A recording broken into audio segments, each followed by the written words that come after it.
An unusual, almost unnatural stillness often hung over Vance Farm in Culpeper County, Virginia, especially during the suffocating summers of the 1850s. It was not the peaceful quiet of rural life, but something heavier, a silence that seemed to swallow the chirping of crickets and hush the wind as it moved through the tall rows of corn. The stillness felt wrong for a household rumored to be full of children. For years, murmurs drifted along the dusty roads and inside the county's general stores. Neighbors harbored quiet questions, but none dared press too deeply into the affairs of Harland Vance, whose devout image and financial success formed a shield against scrutiny. That silence finally fractured one sweltering afternoon in August, when a traveling preacher, invited to share a modest meal, heard something that would unravel a truth far darker than idle gossip. A truth buried, quite literally, for years. Before we return to the Vance family's unsettling story, if you are drawn to forgotten chapters of history and the shadows hidden beneath ordinary lives, consider subscribing to Liturgy of Fear. Your support allows us to uncover more stories like this. 1. Culpeper County, in 1852, was a land of rolling hills, rich tobacco fields, and tightly woven community bonds. Life followed the rhythm of the seasons, planting in hope, harvesting in gratitude. Large families were common, and children's laughter often carried across fields and farmyards. The county seat, also called Culpeper, was modest yet lively, with its courthouse, general store, blacksmith shop, and small churches serving as both spiritual and social anchors. In such a place, reputation was everything. A family's standing rested on visible piety, steady labor, and the breadth of their land. The Vance farm, set well away from the main roads, was among the most prosperous in the region. Harland Vance had arrived in the county 15 years earlier. Stern and resolute, he purchased a sizable tract of land and, through relentless work, transformed it into fertile farmland. The sturdy farmhouse he built stood as a monument to his determination. His wife, Dorcas, was a quiet and nearly spectral presence, rarely seen in town. She appeared at church only occasionally, always in plain, dark dresses, her face composed and unreadable. The Vances were known for their rigid devotion to a strict interpretation of Methodism. Their faith emphasized discipline, moral purity, and suspicion of worldly pleasures. Harland himself was a man of striking contradictions. His farming skills were admired, and his fields consistently yielded abundant crops. He conducted business fairly, though he remained distant and reserved. Yet something about the family unsettled the community. They kept apart from social gatherings, attending church, but arriving late and leaving early. Harland's intense gaze unsettled those who met it. On rare occasions, passing peddlers claimed to overhear his booming sermons within the house, lengthy declarations of sin, corruption, and divine judgment upon an increasingly fallen world. The unease grew slowly, like a vine creeping unnoticed along a fence. The Vances were believed to have many children, yet none were ever seen. They did not attend the county fair. They were absent from schoolhouse events. No small figures were spotted playing in the fields around their home. Mrs. Elara Finch, who lived about a mile away, once confided to her husband that she could not recall hearing a child's laughter from the Vance property in years, an odd thing for such a supposedly large household. When questioned, Harland offered vague explanations. He spoke of fragile health, of spiritual instruction, of shielding young souls from corrupting outside influences, in an era when a man's authority within his own household went largely unquestioned. Most neighbors accepted his words, however unsatisfying. The Vances were peculiar, yes, but they were prosperous and pious, and in Culpeper County, those virtues often outweighed quiet eccentricities. Still, the silence persisted. It pressed down upon the land like the heavy summer air, unnatural, suffocating, expectant. The summer of 1852 proved especially brutal. The humidity clung to the skin, and the relentless sun baked the earth into hard, cracked clay. It was along the dusty road leading to the Vance farm, beneath that merciless sky, that Reverend Aldous Pruitt, a traveling Methodist minister, made his way toward the isolated homestead, unaware that by day's end, the stillness surrounding the Vance family would begin to unravel. Pruitt was a man of God, but also a man of practicalities, accustomed to the hospitality of rural families during his circuit rides. He had heard of Harlan Vance's devout nature, and seeking a meal and a night's rest before continuing his journey, decided to call upon the prosperous farmer. Harlan Vance, surprisingly, received him. His welcome was not warm, but it was not outright hostile either. He seemed to view the minister as a necessary, if somewhat inconvenient, obligation. Pruitt was invited inside the farmhouse, a large, well-maintained structure that, despite its outward appearance of comfort, felt strangely cold and unwelcoming. The interior was sparsely furnished, meticulously clean and eerily quiet. There was no clutter, no signs of the lively chaos that usually accompanied a large family. Dorcas Vance, Harlan's wife, served a simple meal of stew and cornbread. She moved with a quiet efficiency, her eyes downcast, her face pale and drawn. Pruitt, a man accustomed to reading people, noted her nervous energy, the way her hands mumbled slightly as she placed the dishes on the table.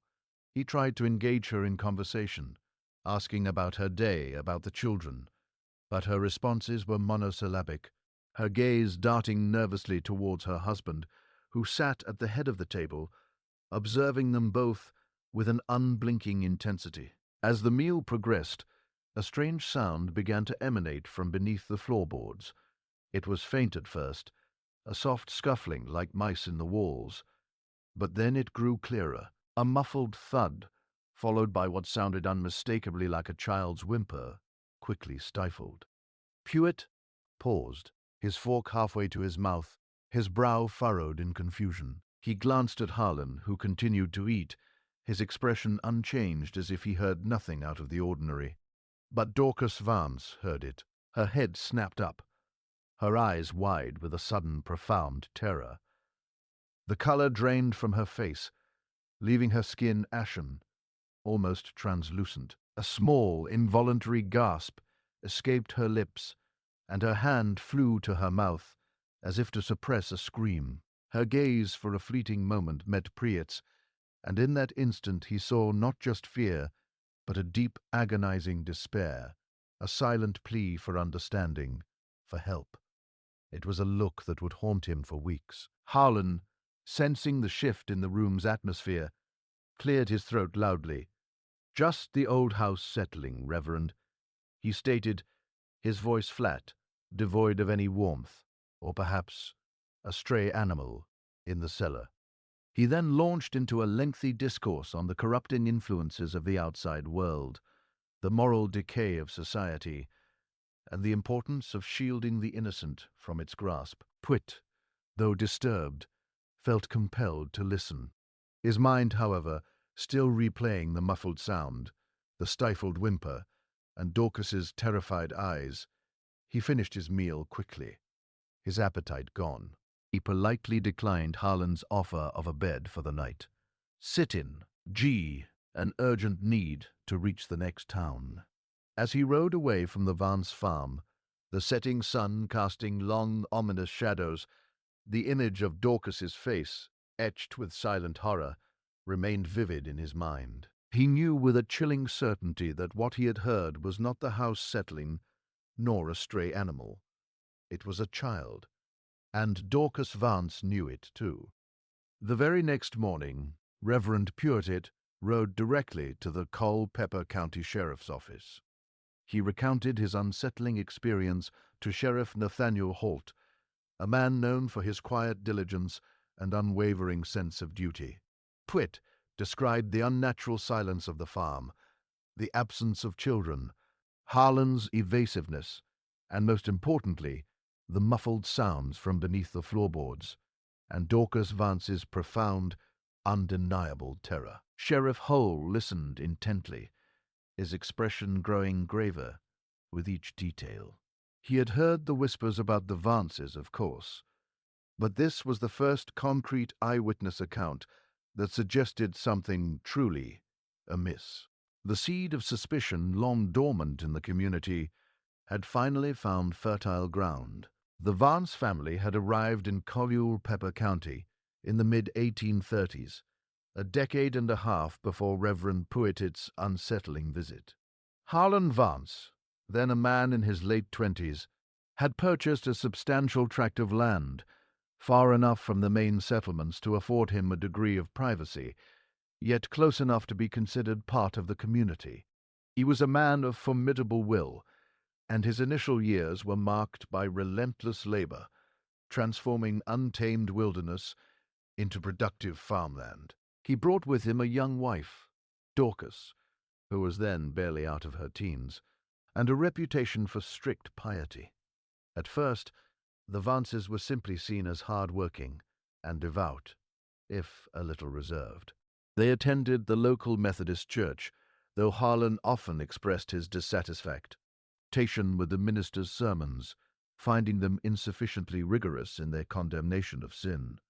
He soon began holding his own services on his farm, inviting no one. But his booming voice could sometimes be heard echoing across the fields on a Sunday morning. The first signs that something was truly amiss were subtle, easily dismissed by a community accustomed to respecting a man's dominion over his own household. Dorcas Vance, initially seen occasionally in town, grew increasingly reclusive. Her once bright eyes seemed to dim, and a perpetual shadow seemed to cling to her. When she did appear, she moved with a quiet urgency, avoiding eye contact, her demeanor that of a woman carrying an immense unspoken burden. Then came the children, or rather, the lack of them. The Vances were known to have had several births over the years, yet these children were never seen. Neighbors who tried to inquire were met with Harlan's stern pronouncements about their fragile health or their need for undisturbed spiritual development. Mrs. Elara Finch, a kind-hearted woman who had once offered to bring a pie to Dorcas after a difficult birth, was met at the door by Harlan, who curtly informed her that his wife and child were resting and required no visitors. The pie was left on the porch untouched. Over time, these small incidents accumulated, forming a pattern of isolation and secrecy. A young boy, Thomas Miller, who had once ventured too close to the Vance property while hunting squirrels, reported seeing a small pale face peering from an upstairs window, only to be quickly pulled back. When he told his father, Mr. Miller, a pragmatic man, dismissed it as a trick of the light or the boy's imagination. "Harlan Vance keeps to himself, son," he'd said, "and that's his right." Another instance involved a traveling peddler, a jovial man named Silas, who had stopped at the Vance farm, hop-ing, to sell some trinkets. He recalled hearing faint, rhythmic thudding sounds from beneath the house, like someone working with a shovel, even in the dead of night. When he mentioned it to Harlan, the farmer had simply glared at him, his eyes cold and unyielding, and told him to mind his own business. Silas, unnerved, quickly departed and never returned to the Vance property. These were the testimonies, the fleeting glimpses, the hushed whispers that had circulated through Culpeper County for years. Each time they were met with a shrug, a dismissal, or a quiet fear of challenging Harlan Vance, a man whose piety was as formidable as his temper. The community, in its deference to privacy and its reluctance to interfere, had inadvertently allowed a shadow to deepen over the Vance farm, a shadow that now, with Reverend Puetit's report, threatened to engulf them all. The question was not just what was happening at the Vance farm, but how long it had been happening, and why no one had truly acted sooner. Sheriff Nathaniel Holt was a man of quiet resolve, his mind methodical, his actions deliberate. Reverend Putett's account, though lacking concrete proof, had struck a chord of deep unease within him. The whispers, the evasiveness, Dorcas Vance's terror, it all coalesced into a disturbing picture that Holt could no longer ignore. He knew that confronting Harlan Vance without proper cause would be met with fierce resistance and potentially a legal battle that would drain county resources and public trust. He needed more than a preacher's intuition. He needed facts. Holt began his investigation discreetly. He started by reviewing county records. The Vance property was extensive. Its tax assessments always paid promptly. Birth records for the county were less precise in those days, but he found entries for several Vance children over the years. However, there were no records of H.E. air schooling, no baptisms beyond the first few, and certainly no deaths recorded. It was as if they had simply ceased to exist after their birth. This discrepancy gnawed at Holt.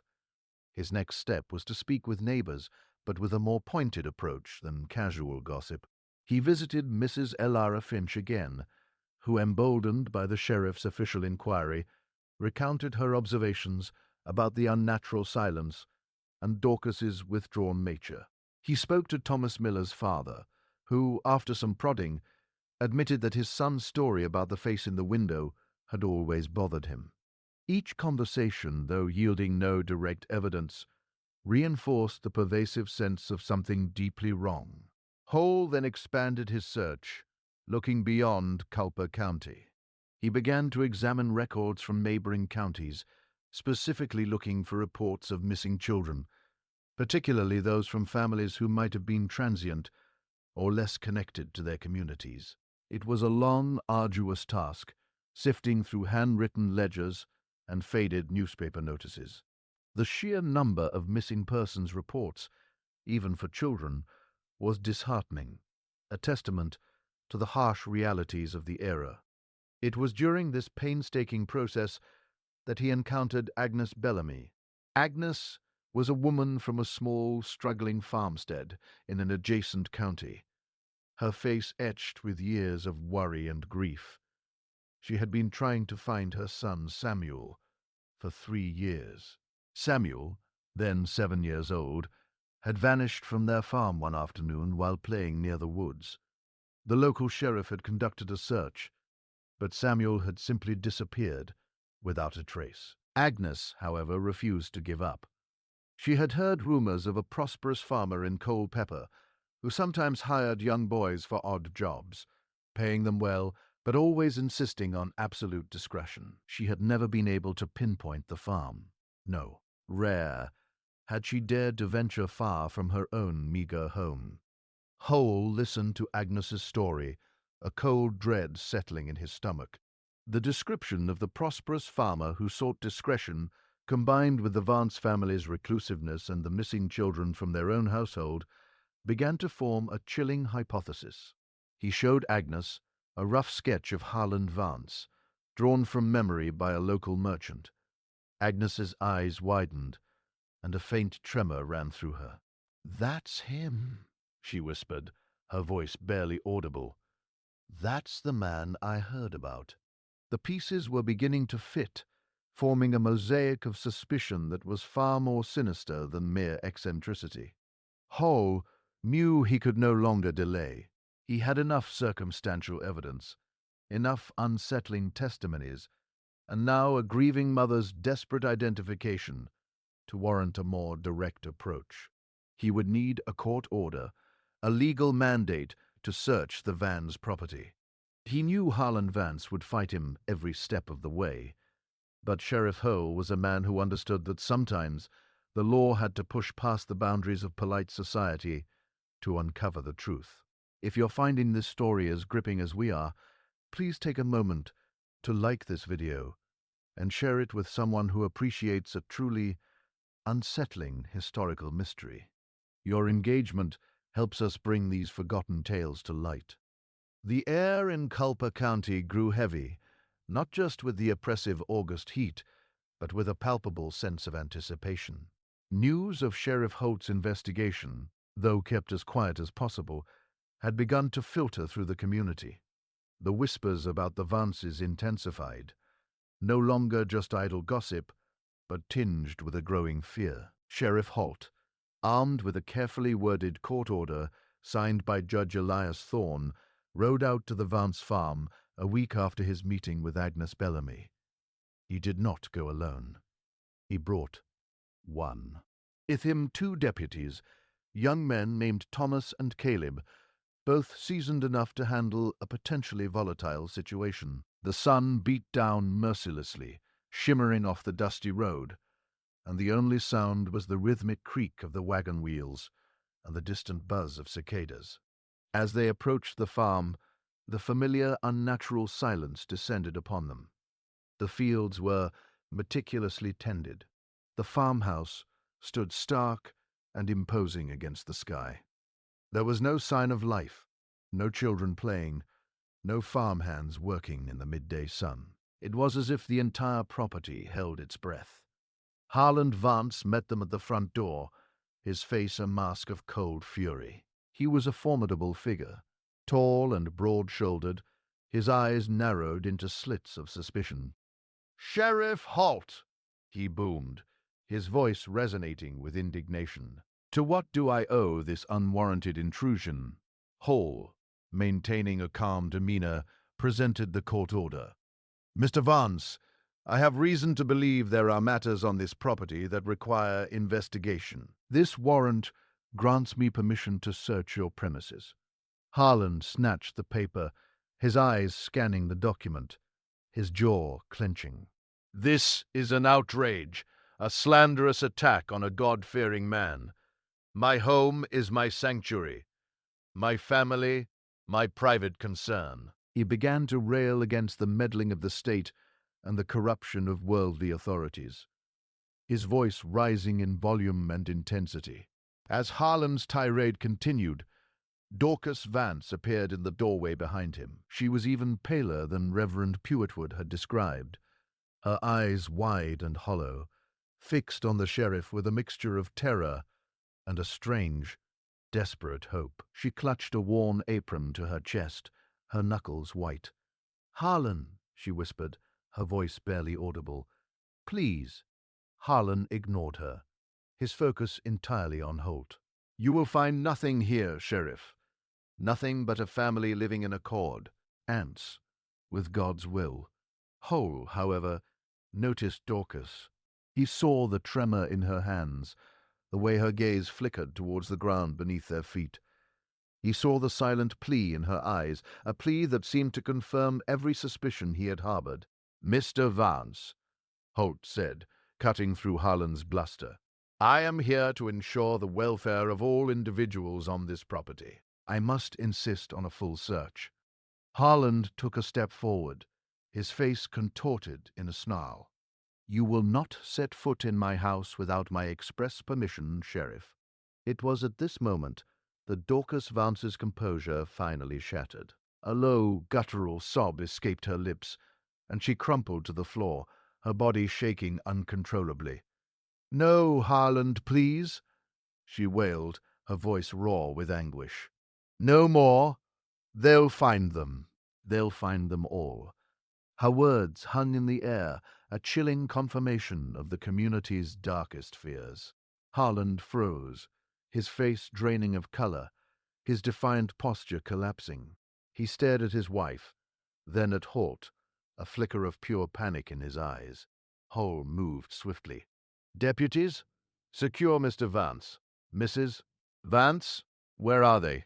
he asked, his voice gentle but firm. Kneeling beside her, Dorcas, sobbing hysterically, pointed a trembling finger towards the floorboards in the entryway. Under the house, the cellar, the passage." Her words were broken, choked by tears, but the meaning was terrifyingly clear. The deputies quickly restrained Harlan, who for the first time seemed utterly defeated, his earlier bluster replaced by a stunned silence. Hole, his heart pounding, moved to the spot Dorcas had indicated. He knelt, examining the floorboards. They looked ordinary, well-maintained, indistinguishable from the rest of the house. But then he noticed it. A faint, almost imperceptible seam in the wood, cleverly disguised, running along the edge of a wider plank. He pressed, said against it, and with a soft click, a section of the floorboard gave way, revealing a dark, narrow opening beneath. A cold, musty draught wafted up, carrying with it the faint, unmistakable scent of damp earth, and something else, something human.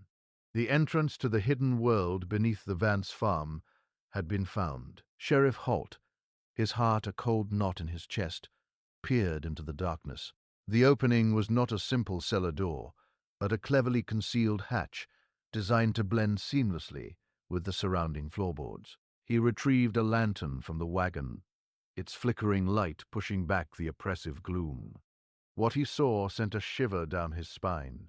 Beneath the house, a narrow hand-dug tunnel descended steeply into the earth. The walls were shored up with rough, hewn timbers, clearly the result of years of painstaking labor. The air was thick with the smell of damp soil, stale air, and something else, something faintly metallic and organic, a smell that spoke of long confinement. "Deputies," Hole commanded, his voice tight with suppressed emotion. "Secure the perimeter.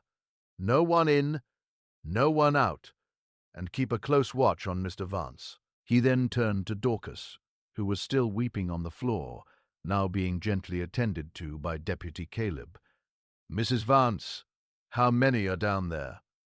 Dorcas could only shake her head, her sobs racking her body. So many, too many. Hall took a deep breath, steeling himself. He knew this was going to be worse than anything he had imagined. He lowered himself into the tunnel, the lantern casting dancing shadows on the earth and walls. The passage was cramped, forcing him to stoop, and the air grew heavier, warmer, as he descended. He could hear nothing but the frantic beating of his own heart and the distant muffled sounds of the world above. After what felt like an eternity, the tunnel opened into a larger space. It was not a natural cave, but a series of interconnected rooms painstakingly excavated from the earth beneath the farmhouse. The walls were packed earth, reinforced with more timbers, and the ceiling was low, making the space feel claustrophobic and oppressive. The first room was dimly lit by a single flickering oil lamp, its wick nearly spent. The air was thick with the smell of unwashed bodies, stale food, and human waste. And then he saw them children. They were huddled together in various states of fear and confusion, their eyes wide and unblinking in the sudden glare of Holt's lantern. Some were curled into tight balls. Others stared blankly, their faces pale and gaunt. Their clothes were simple, homespun, and worn, many of them too large or too small, suggesting they had been passed down repeatedly. Their hair was matted, their skin grimy, and their bodies thin, almost skeletal. Hall counted them, his voice catching in his throat. 1, 2, 3, 1, 7. 7 children, ranging in age from what appeared to be 4 or 5 years old, up to a boy who looked to be 16 or 17. They were silent, utterly silent, not a single cry or whimper among them, only the soft, ragged sound of their breathing. It was the silence that was perhaps the most terrifying, a silence born not of peace, but of profound, ingrained fear. He moved slowly through the underground labyrinth, his lantern illuminating the grim reality of their existence. The rooms were crude but functional. There were makeshift beds, straw mattresses laid directly on the earthen floor, covered with thin, threadbare blankets. A small, crude table and a few stools occupied one corner, and in another, a bucket served as a latrine. There were no toys, no books, no signs of childhood joy or learning. Only the bare necessities for survival, and even those were meager. In one corner, he found a small, carefully constructed ventilation shaft leading up towards the surface. Clever, lie disguised among the roots of an old oak tree outside. This was how they breathed, how the air, however stale, circulated. This was how Harland Vance had kept his secret for so long. As Hole moved among the children, a young girl, no older than 6, slowly reached out a trembling hand towards him. Her eyes filled with a mixture of terror and anent curiosity. He knelt, offering a gentle, reassuring smile, but she recoiled, pulling her hand back as if burned. They were like wild animals unaccustomed to human kindness, conditioned to fear. He found a small locked wooden chest in one of the rooms. Forcing it open, he discovered a collection of crude tools, shovels, picks, buckets, all covered in dried earth. This was the evidence of the years of labor, the relentless secret excavation that had created this subterranean prison. Hole emerged from the underground chambers hours later, his face grim, his uniform covered in dust and grime. The deputies had managed to calm Dorcas Vance, who was now sitting on the porch, wrapped in a blanket, staring blankly ahead. Harlan Vance was secured in the wagon, his head bowed, his earlier defiance completely gone, replaced by a chilling, almost serene resignation. 17 children, Hole announced to his deputies, his voice hoarse. 17. Some of them they looked like Vances. Others, I don't know. The question of where the other children came from, and why Harlan Vance had gone to such extraordinary length to keep them underground and hidden from the world, now became the dark core of this unfolding tragedy. The answer, when it finally came, would disturb an entire county and send reverberations through the Virginia legislature itself. For those who appreciate the meticulous reconstruction of historical events and the chilling implications of human nature, consider becoming a patron of Liturgy of Fear. Your support allows us to delve deeper into these forgotten archives and bring you more untold stories. The discovery of the 17 children sent a shockwave through Culpeper County. The initial disbelief quickly gave way to horror, then to a desperate need for answers. The children, blinking in the unfamiliar sunlight, were carefully brought out of their underground confinement. Their condition was heartbreaking.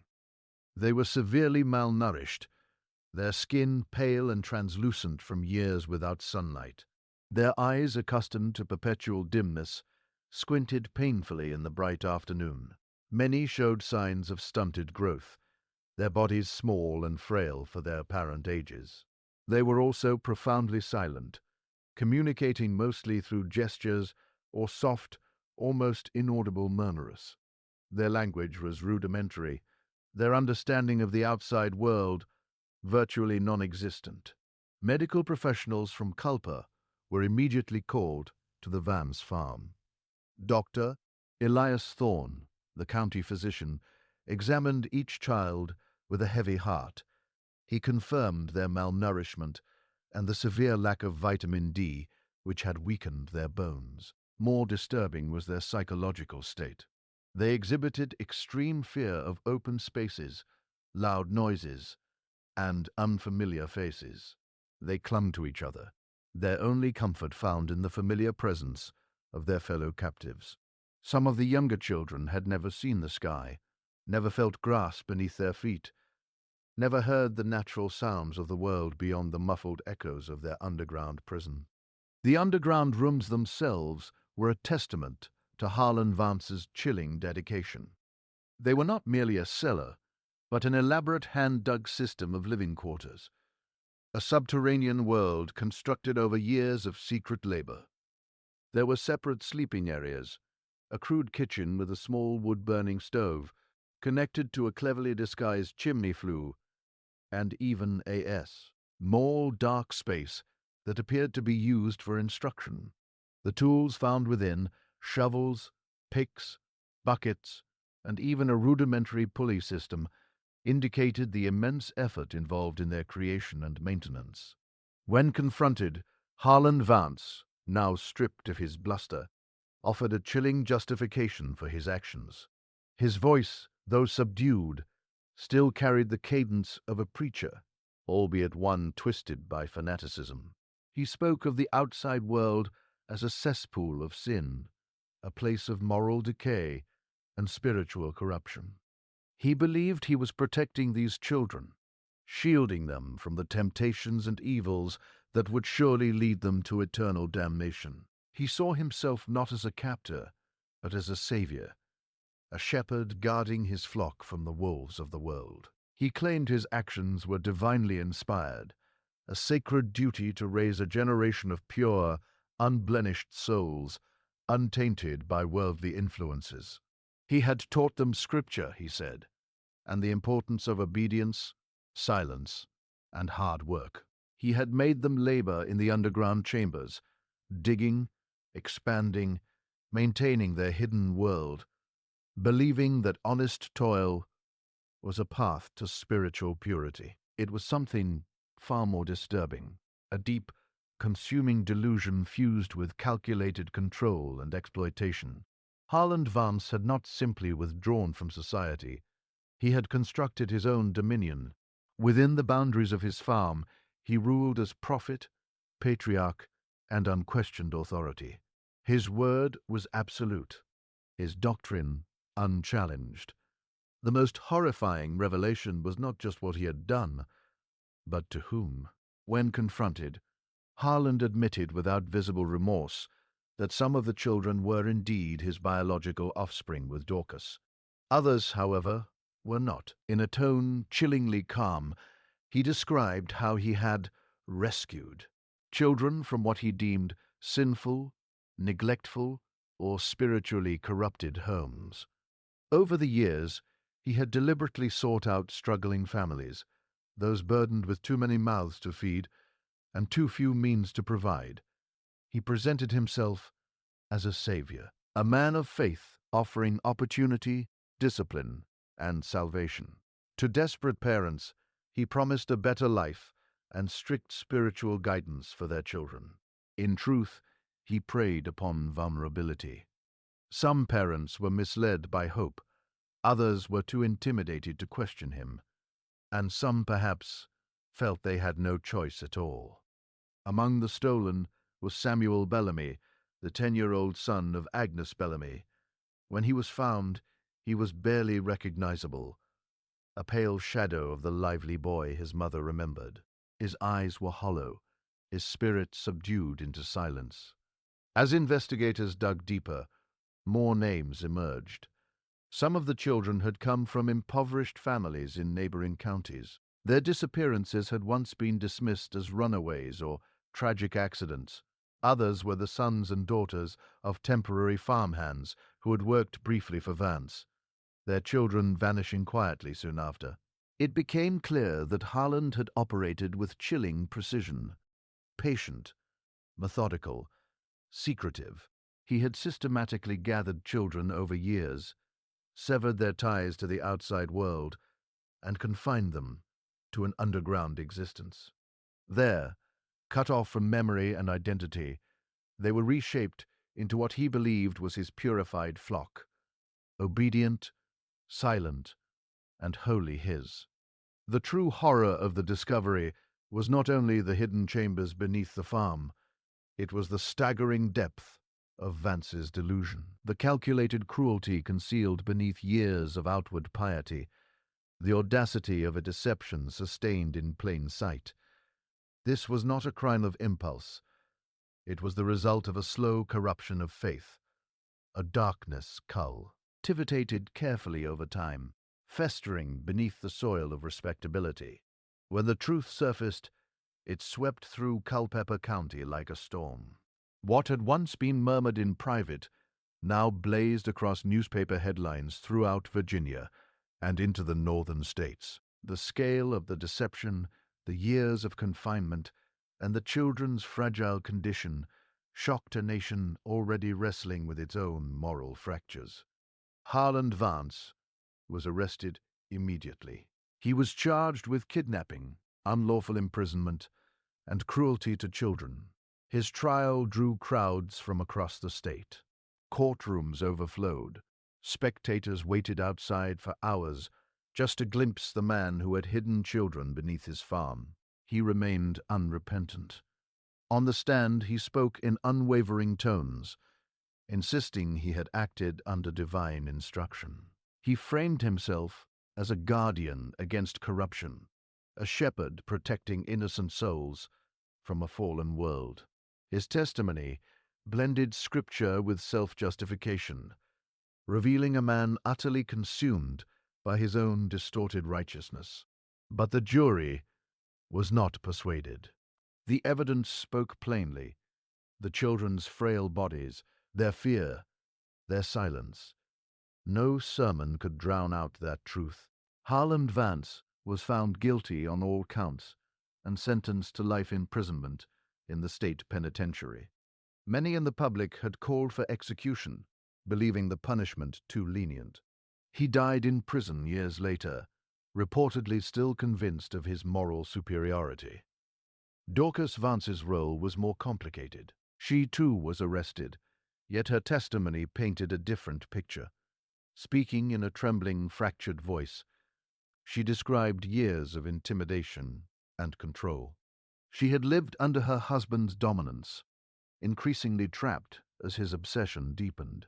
She admitted to preparing the children sparse meals and maintaining the secrecy of their confinement, but claimed she did so under constant threat.